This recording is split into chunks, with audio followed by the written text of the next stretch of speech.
Hello mga bossing! Welcome back sa my channel. Kayo po ba mga bossing ko ay isa sa lagi na lang namumblema tungkol sa usapin ng pera? Yung ba tipong lagi na lang taob at walang pera ang inyo pong pitaka? Yung ba tipong ang lahat na po'y nirakit ninyo, kayo po'y kulang lagi sa tulog, masipag naman kayo't madiskarte pero lagi na lang walang laman mga bossing? Ngayon pa mga bossing, isang malaking question mark nga po yan kung kayo po ay lagi na lang walang pera at kayo po'y masipag naman na tao, matyaga, madiskarte. Ngayon pa mga bossing, ano po ang dapat ninyong gawin mga bossing?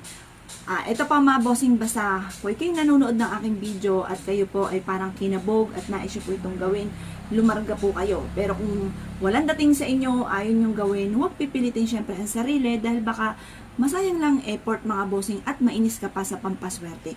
Dapat yung habang pinapanood nyo po ito, ay teka muna, gusto ko tong gawin. Oo nga, lagi wala akong pera, mga ganun mga bossing.